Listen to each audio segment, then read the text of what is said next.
검찰이 명품백 수수 의혹에 대해 김건희 여사를 불기소 처분할 가능성이 커졌습니다.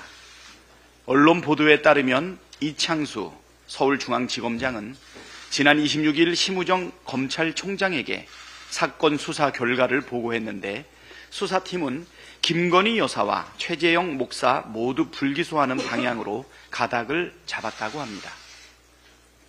검찰이 실제로 김건희 여사를 불기소한다면 그것이야말로 검찰이 정치적 중립성과 공정성을 포기했다는 움직일 수 없는 증거가 될 것입니다. 뇌물을 준 사람은 일관되게 뇌물을 주었다고 말하고 있는데 뇌물을 받은 사람이 감사의 선물이라고 말하면 뇌물이 아닌 게 됩니까? 검찰이 언제부터 뇌물 의혹을 받은 피의자에게 이렇게 관대했습니까?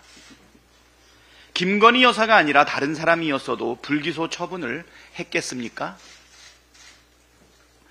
만일 심우정 검찰총장이 불기소를 결정한다면 스스로 검찰의 존재 이유를 부정하는 것이자 검찰이 권력의 애완견임을 자인하는 꼴이 될 것입니다.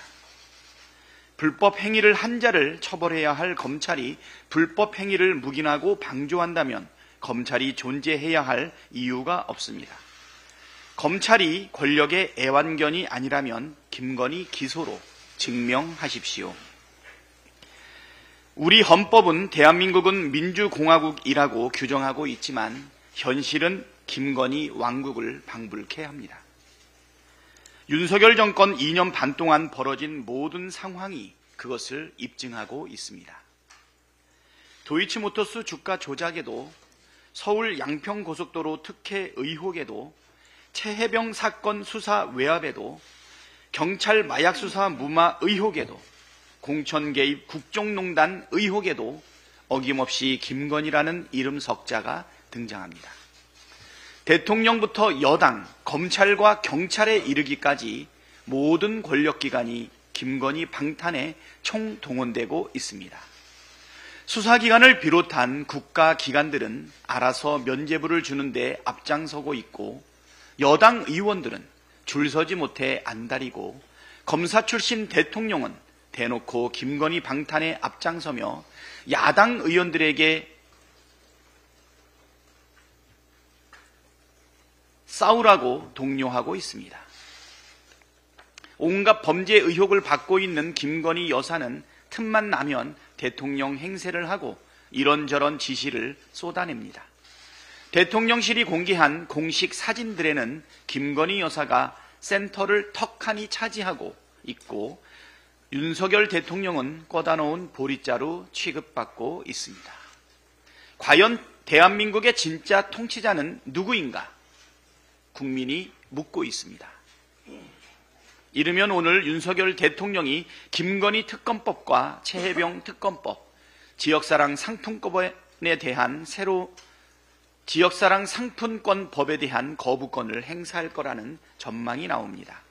그 어떤 말로 포장을 해도 특검 거부의 본질은 수사 방해입니다. 최혜병이 순직한 지 1년이 지나도록 진실은 밝혀지지 않았는데 특검을 거부하면서 수사를 방해할 이유가 있습니까? 하루가 멀다 하고 김건희 여사가 주가 조작 의혹에 깊숙이 개입했다는 정황과 증거들이 쏟아지고 있고 자고 나면 공천 개입을 뒷받침하는 보도가 나오고 있는데 언제까지 특검을 거부하면서 수사를 방해할 생각입니까? 특검을 거부하면 할수록 죄를 지었기 때문에 특검을 거부하는 것이라는 심증이 강화되고 그 상황에서 정상적인 국정 운영은 불가능합니다. 국민의 절대 다수가 특검으로 진실을 밝히라고 요구하고 있습니다. 죄를 지은 자는 처벌받는 것이 민주공화국의 정의이고 상식이고 공정이고 법치입니다. 윤석열 대통령은 국민의 뜻에 따라 즉시 특검을 수용하십시오. 그래야 국민께서 대한민국이 김건희 왕국이라는 의심을 거두지 않겠습니까? 다음은 김민석 최고위원의 발언이 있겠습니다. 영상을 보겠습니다. 산업은행은 마땅히 서울시에 그대로 두는 것이 하다. 네, 그렇습니다. 여러 가지 이유로 서울에 계속 존치하는 게 맞습니다. 자, 오늘 산업은행을 부산에 이전할 겁니다. 서울을 아시아의 금융 허브로 만들겠다는 저희 서울시의 목표가 있는데, 전 세계 어느 나라도 금융 허브 도시를 두 군데, 세 군데, 네 군데로 나눠놓고 금융 허브를 만들어가는 건 없습니다. 제가 일관되게, 우리 모두가 일관되게 말하는 것이 계속 한 번이라도 드린 적이 없습니다. 서울시 입장은 분명히 할 겁니다. 국힘은 부산을 거짓말로 이용만 해온 부산 무시 홀대닭입니다. 사는 이전 정지 작업은커녕 오세훈 시장도 사는 노조도 설득 못하면서 왜 민주당 탓을 합니까? 엑스포 책임 피하려고 사는 8.15 총선 치른 후에 한동훈 대표가 한 게 뭐가 있습니까? 금융계와 노조를 설득했습니까? 설득할 실력은 됩니까? 친윤 대타 오세훈을 누를 힘은 됩니까? 한 대표가 한다면 될 일도 안 되는 게 여권 공식 아닙니까? 한 대표가 말해서 된 일이 하나라도 있습니까? 저 영상을 부산 시민들께 보여드리겠습니다. 법 지키라고 했다고 해당 상임위도 아닌 김민석 탓까지 하는데 독대 요청에 이어 남 탓도 스토커식입니다. 한 대표가 그리 원한다면 사는 이든 침례 병원이든 언제든지 얼굴 보고 문답에 응해드리겠습니다. 이재명 대표가 성남에서 살린 공공병원을 국힘이 전국에서 없애는데 한 대표가 무슨 수로 금정 침례 병원을 살립니까? 윤석열 대통령도 박형준 시장도 국힘 국회의원도 안 하고 못한 일 아닙니까? 부산은 매번 속고 표주는 국힘 전당포가 아닙니다.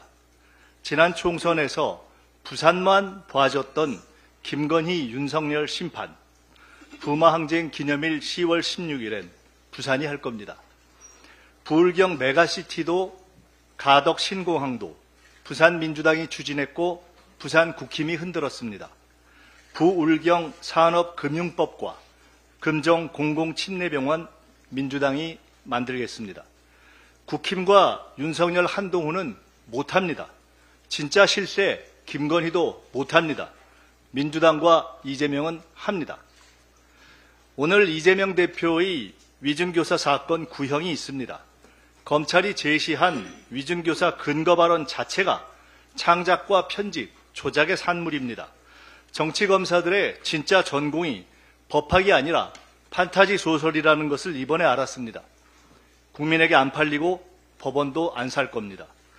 못 먹는 감 찔러나 보자고 이번에도 법정 최고형을 구형한다면 검찰과 해당 검사에게 대대손손 기록돼서 감이 아닌 양심만 찔리게 될 것입니다. 다음은 전현희 최고위원의 발언이 있겠습니다. 윤석열 대통령은 국민과 맞서 싸운 권력의 말로를 기억하기 바랍니다. 검찰이 김건희 여사의 명품백 수수 사건에 대해서 불기소 처분을 할 예정이라고 합니다. 살아있는 권력의 눈감은 비겁하고 불공정한 솜방망이 검찰에 더 이상 기대할 것이 없습니다. 이제 까도 끝이 없는 양파 같은 김건희 여사를 둘러싼 불법 의혹을 밝힐 유일한 해법은 특검밖에 없습니다. 국민들 3명 중에 2명이 특검을 요구하고 있습니다. 윤석열 대통령은 국민의 명령인 특검 반드시 수용해야 합니다. 윤석열 대통령의 김건희, 최상병 특검법에 대한 거부권 행사는 본인과 배우자에 대한 수사는 절대 안 된다라는 것이며 원천적으로 자신들에 대한 수사를 차단하는 것이고 이는 명백한 수사 방해입니다. 아무리 거부권 행사가 헌법에 규정된 헌법상 권한이라고 하더라도 대통령 본인과 관련된 이해충돌 사안에 대해서 수사를 방해하는 거부권을 행사하는 것은 헌법의 내재적 한계를 벗어난 위헌입니다. 만약 이번에도 김건희 최상병 특검에 대해서 이해충돌 거부권을 행사한다면 윤석열 대통령은 헌법과 법률 위반으로 정권 몰락이 가속화될 수밖에 없음을 경고합니다. 위성교사 사건의 실상은 22년에 걸친 검찰의 이재명 대표 스토킹 사건입니다. 오늘 이재명 대표 위성교사 혐의 결심 공판일입니다. 위성교사 사건은 22년 전인 2002년 이른바 당시의 검사 사칭 사건에서 시작이 됐습니다. 이 사건도 이재명 대표가 마치 검사를 사칭한 것처럼 알려져 있는데 전혀 사실이 아닙니다. 2002년에 김병량 당시 성남시장 분당지구 특혜 분양 비위를 받은 KBS PD가 당시 성남시장의 불법 비리와 맞서서 싸우고 있던 시민운동가 이재명 변호사 사무실에서 김병량 시장과 통화를 하면서 PD 본인이 검사다라고 사칭했던 사건입니다. 그런데 검찰은 황당하게도 당시 PD와 함께 있었던 이재명 변호사도 검사 사칭의 공범이다라고 기소를 했습니다. 이재명 대표 변호인 측은 김병량 성남시장의 눈엣 가시였던 이재명 변호사에게 죄를 몰아가기 위한 그런 상황에서 누명을 쓴 억울한 사건이다라는 것을 줄곧 주장해 왔습니다. 이 사건으로 20년 동안 검찰의 수사권을 동원한 이재명 대표에 대한 스토킹이 시작된 사건이다라고 말씀드립니다. 그 PD는 현재 윤석열 정권에서 시청자 미디어 재단의 이사장으로 잘 나가고 있습니다. 이는 무엇을 뜻하는 걸까요? 최근 법정에서 검찰은 이재명 대표의 위성교사를 입증하기 위한 핵심 증거로 김병량 전 성남시장 비서 출신인 김진성 씨와 2018년 이재명 당시 경기지사 간의 전화 녹취를 법정에서 틀었습니다. 약 7 내지 8분간의 분량입니다. 이 녹취를 근거로 검찰은 이재명 대표의 위성교사 혐의가 명백하다라고 주장을 합니다. 그런데 이날 검찰이 제시한 증거는 전체 원본이 아니라 검찰이 일부를 짜집기를 해서 마치 이재명 대표가 위증을 교사한 것처럼 보이는 악마의 편집본이었습니다. 자, 보시죠. PPT 보십시오. 당시 법정에서 판사가 검찰의 짜집기 편집본이 아니라 30분 전체 분량을 법정에서 틀라라고 지시를 했습니다. 그래서 당시에 법정에서 튼 녹취 원문의 전문을 다 보면 이재명 대표가 명시적으로 위증을 교사했다라고 법리적으로 해석할 수 있는 부분은 적어도 제가 보기에는 전혀 없습니다.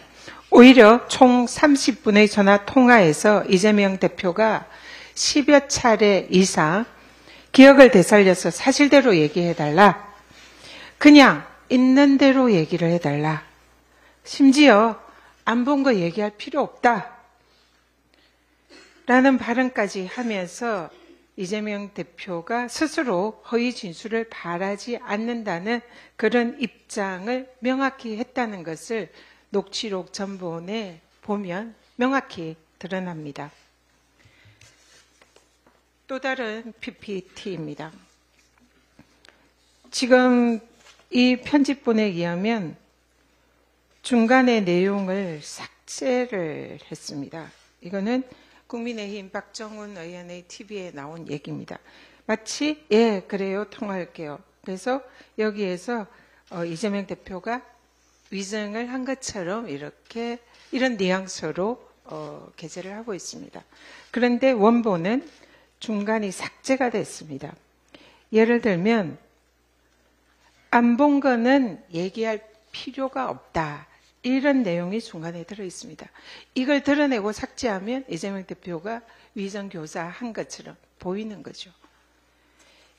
검찰과 국힘 그리고 언론은 이렇듯 이재명 대표가 위정교사를 한 것처럼 사실상 녹취록을 편집하고 짜집기를 했습니다.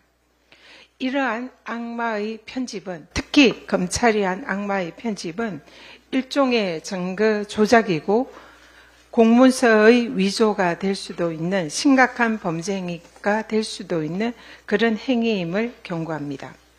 이제라도 검찰은 제1당 대표인 이재명 대표에 대해서 억울한 누명, 짜집기, 편집을 동원해서라도 증거 조작을 해서라도 위정교사범으로 몰겠다는 그런 치졸한 행위는 당장 그만두시고 그동안 20년에 걸친 이재명 대표의 묻지마 스토킹 당장 중단하기 바랍니다. 이상입니다. 다음은 김병주 최고위원의 발언이 있겠습니다. 네. 내일 10월 1일은 대한민국 국군의 날입니다. 국군의 날은 우리나라의 안정과 평화를 위해 불철주야 헌신하는 장병들에게 감사의 마음을 전하는 뜻깊은 날입니다. 무엇보다 국군 장병들의 헌신과 노고에 깊이 감사드립니다. 우리 국군은 대한민국의 영토와 주권, 국민의 안전을 지키기 위해 최전선에서 묵묵히 임무를 수행하고 있습니다.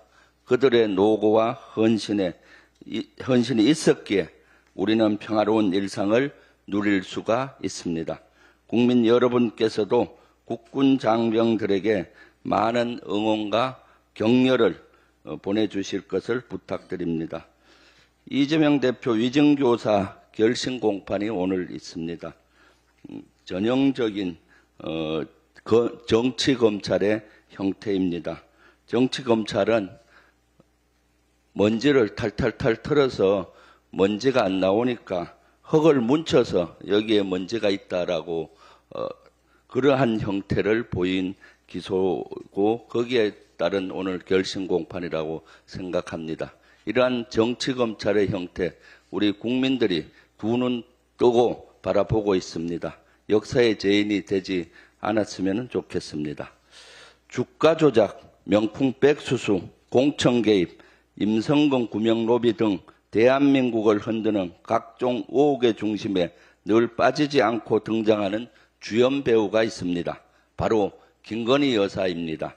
김건희 여사가 대통령 아니냐는 국민적 우려가 높은 이유입니다. 이제 대통령 부부에게 남은 길은 특검법 수용뿐입니다. 그러나 윤석열 대통령은 이르면 오늘 30일, 늦어도 다음 달 4일에는 김건희 특검법과 최혜병 특검법에 대해 거부권을 행사할 것으로 보입니다. 국민적 저항이 두렵지 않습니까? 민심의 거센 파도가 두렵지 않습니까? 떳떳하면 특검을 의연하게 받아들여야 합니다. 국민을 생각하는 대통령이라면 특검을 수용해야 합니다.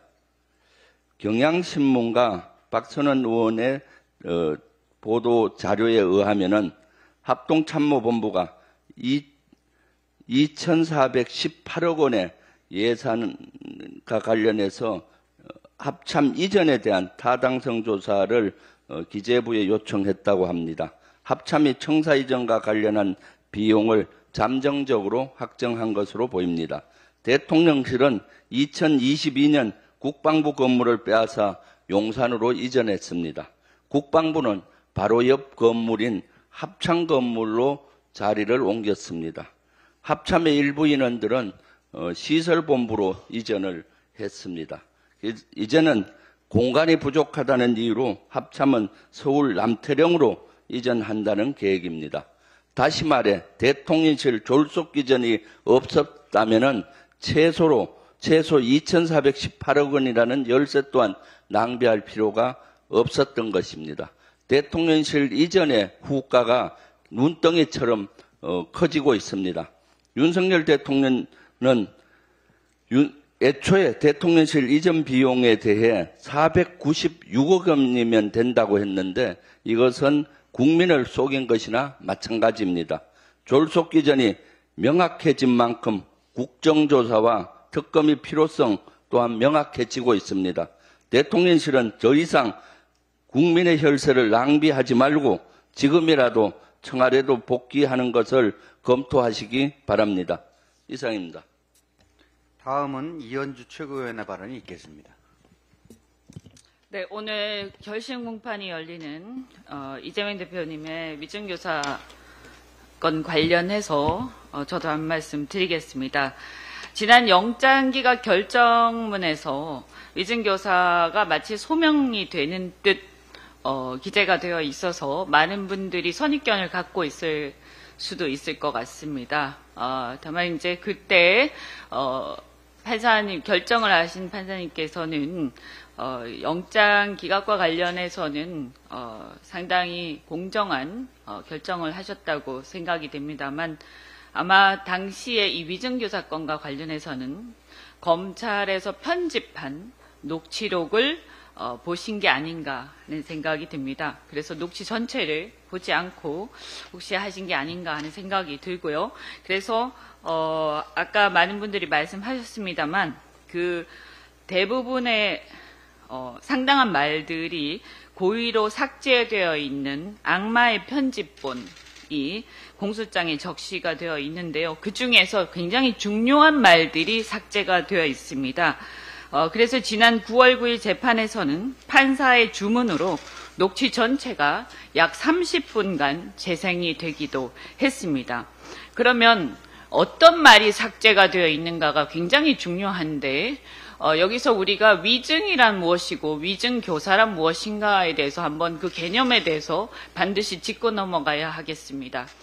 위증이라는 것은 여러분 상식적으로도 그렇지만 법률적으로도 우리가 기억나는 대로가 아니라 기억과 다르게 진술하는 것입니다. 법정에서요, 선서를 하고서.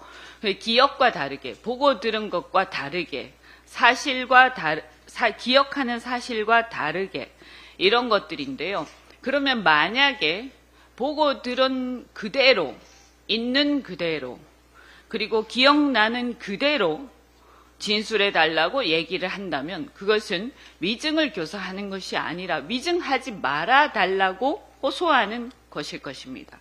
자, 그러면 삭제된 여기서 이 진술 그 녹취 전체를 보면 어떤 얘기들이 있느냐? 여기 PPT를 보시면 그냥 있는 대로 진짜, 그냥 있는 대로, 기억을 좀 되살려, 김 비서관이 안 본 거 그런 얘기는 할 필요는 안 본 거니까 당연히 할 필요가 없는, 혹시라도 안 봤는데 혹시라도 위증을 할까 봐 걱정이 돼서 하는 얘기입니다. 그래서 사실은 그렇습니다. 위증교사, 즉 위증을 부탁한 게 아니고 위증하지 말고 사실대로 말해달라고 부탁한 것입니다. 위증을 교사한 것이 아니라 위증하지 말아달라고 부탁하는 내용입니다. 전체를 들어보면. 그러니까 완전히 거꾸로 얘기하고 있는 것입니다. 여러분 꼭 녹취 전체를 들어보시기 바랍니다. 우리가 재판에서 흔히 재판에 증인이 나갑니다만 자신과 이해관계가 다르거나 혹은 감정이 좋지 않은 자가 재판에 증인으로 나갔을 때 혹시라도 위증을 할까 봐 걱정이 되는 경우가 많을 것입니다. 특히 정치적으로 진영이 다르거나 여러 가지 이해관계 다를 때는 더 그렇다고 생각을 합니다. 당시 이 증언을 이 상대방이었던 김진성 이분은 김병량 성남시장을 모셨던 김진성 수행비서인데요. 과거에 이재명 대표가 변호사 시절에 김 시장을 대리해서 이재명 변호사를 고소까지 한 사이입니다. 당연히 사이가 좋을 리가 없을 것임이 짐작이 됩니다. 저는 이 부분이 매우 중요하다고 생각하고, 따라서 정치 진영을 떠나서 정치인이 자기와 이해관계가 대립되는 사람이 유력한 증인으로 나올 경우에 그 사람이 어떤 감정이나 이해관계 혹은 정치적 진영 대립으로 인해서 위증할 수도 있다라는 것을 걱정하는 것이 우리의 엄혹한 현실입니다. 그것을 사법 체계가 엄격한 검증과 잣대를 통해서 걸러야 함에도 불구하고 도리어 우리의 현실은 검찰 등 수사기관이 권력의 편에 서서 야당 정치인에 대해 악용하거나 유도하고 있는 것이 또한 불행한 현실입니다. 이 위증교사 사건은 권력을 가진 자의 정적의 사건에 대해서 얼마나 힘의 불균형에 의한 위증이 가능하고 또는 양심에 따라 진실대로 말하는 게 우리 현실이 어려운지를 보여주는 단면이라고 저는 생각합니다. 이러한 세태를 우리 현명한 사법부가 균형 잡힌 판결로서 바로잡는 데 기여해 주실 것을 간곡하게 호소하고 기대합니다. 한 말씀 더 드리겠습니다. 오늘 윤석열 정부 국무회의에서 최혜병 특검법과 김건희 특검법에 대해 거부권을 의결할 것이라고 합니다. 그런데 헌법상 대통령의 법률안 거부권은 무제한 허용되는 것이 아니라 헌법의 원리에 의해서 당연히 제한이 됩니다. 따라서 거부권의 행사가 헌법 원리상의 한계를 넘어설 경우에는 그 거부권 행사는 위헌이 되어서 그 자체가 탄핵 소추의 사유가 될 수 있습니다. 우리 헌법의 원리 중에서 가장 중요한 원리 중에 하나가 바로 이해충돌 금지 원칙입니다. 즉 공공성과 사사성이 충돌할 때 국가의 공적 영역이 갖는 공공성이 사적 이해관계에 따라서 좌우되는 것을 헌법적으로 용인하지 않겠다는 원칙입니다. 특히 헌법의 수호자로서 대통령은 가장 대표적인 공익의 대표자로서 대통령의 권한 행사 시 사익을 우선하는 권한 행사를 할 수 없음은 물론입니다. 그런 헌법상의 이해충돌 금지 원칙에 비추어 볼 때 첫째, 최혜병 특검법에 대한 거부권 행사는 자기 자신이 피의자가 될 수도 있는 특검법에 대해서 거부권을 행사함으로써 국방의 의무를 수행하다가 사망한 최혜병의 억울한 죽음과 수사 외압에 대한 진상규명이라는 그런 공익보다 본인의 특검 수사를 회피하고 자신의 사법적, 헌법적 책임을 면하려는 사적 이해관계를 우선하는 권한 행사입니다. 두 번째, 김건희 특검법에 대한 거부권 행사는 그보다 더 명확합니다. 명품백 수수 사건, 도이치모터스 주가 조작 사건과 공천 개입 사건의 경우에는 배우자인 김 여사가 특검의 피의자임이 너무나 명백하므로 그에 대한 거부권 행사는 헌법상 이해충돌 원칙에 반하는 위헌적 거부권 행사입니다. 공직사의 투명성과 청렴성, 자본시장의 투명성과 증권거래 질서, 정당 활동의 자유라는 공익보다 본인 배우자의 특검 수사를 회피하고 그로 인한 자신의 정치적, 사법적, 헌법적 책임을 면하려는 사적 이해관계를 우선한 거부권 행사입니다. 따라서 적어도 최혜병 특검법 및 김건희 특검법에 대한 거부권 행사는 헌법상의 이해충돌 금지 원칙에 반하므로 헌법상에 허용되지 않는 것이고 그 자체가 헌법 위반입니다. 이 거부권 행사 자체가 대통령의 헌법 수호 책무에 반한다는 점을 경고합니다. 재의결 시 여당 의원들께서도 이 점을 유념해 주실 것을 부탁드립니다. 다음은 주철현 최고위원의 발언이 있겠습니다. 10월 16일 치러지는 재보궐선거 후보 등록이 지난주 금요일 마감됐고 이번 주 목요일부터 13일간의 선거운동이 시작이 됩니다. 법에 따르면 지자체장 후보는 선거일까지 60일 이상 계속해서 출마한 지자체의 주민등록을 유지해야 됩니다. 출마자가 본인이 출마한 지역에 삶의 터전을 마련하고 실제 생활을 하는지 여부가 지역 사정을 잘 알고 해당 지역 행정에 대한 관심과 애양심이 많음을 판단할 수 있는 기준이 된다는 점을 헌법재판소도 명시적으로 인정을 하고 있습니다. 민주당의 장세일 영광군수 후보는 60평생을 영광에서 터잡고 살면서 영광 지역과 영광 사람을 잘 아는 후보라는 점은 영광 주민들이면 누구나 인정하고 있습니다. 이번 후보 등록으로 공개한 장세일 후보의 재산 내역을 살펴봐도 본인과 가족이 소유한 논밭과 주택이 모두 영광에 소재한 100% 영광 토박이입니다. 반면 조국혁신당 영광군수 후보는 민주당 후보와 완전히 대척점에 있음이 드러났습니다. 서울 강남의 수십억 아파트를 포함해서 전국 각지에 임야와 대지를 보유하고 있지만 정작 영광에는 단칸 월세방 하나도 없는 것으로 확인이 되었습니다. 서울 강남에 살던 분이 오로지 군수선거 출마를 위해서 영광으로 전입한 것인데 영광군에 단 한 푼의 임차권조차 신고하지 않았다는 것은 보증금 한 푼 없는 이례적 월세 계약을 했거나 아예 무상으로 제공받았다는 이야기입니다. 정치자금법 위반이 의심되는 만큼 조국혁신당 차원에서 분명히 해명해야 할 것입니다. 지방소멸 위기로 빈집이 넘쳐나는 상황에서 군정을 책임지겠다고 나선 군수 후보가 강남에는 수십억 아파트를 보유하면서도 정작 영광에는 자기 명의로 방 한 칸 구하지 않았는지, 영광 군수 후보로 나설 기본 자세도 자격도 없을 뿐 아니라 영광 군민을 우롱하는 행태입니다. 월세 사살이를 자처한 조국 대표를 보면서 선거가 끝나면 곧바로 영광을 뜰 생각으로 후보 본인도 겹방살이를 하는 것은 아닌지 묻고 싶을 뿐입니다. 영광국민 여러분께서 60평생을 영광 사람들과 부대끼며 살아온 민주당 장세일 후보와 명색이 군수 후보인데 영광의 자기 명예에 쪽방조차 마련하지 않은 조국당 후보 중에서 과연 누가 영광을 책임지고 이끌어갈 사람인지 현명하게 판단해 주시기 바랍니다. 고맙습니다. 다음은 송순호 최고위원의 발언이 있겠습니다. 예, 반갑습니다. 더불어민주당 최고위원 경남도당위원장 송순호입니다. 75년 역사를 지닌 경남 진해의 성심유치원이 이달 말, 즉 오늘로 문을 닫는다고 합니다. 이 안타까운 소식을 지난 24일 경남도민일보가 사회면을 통해 보도했습니다. 성심유치원은 1949년 9월에 설립되어 한국 전쟁통에도 살아남은 유치원입니다.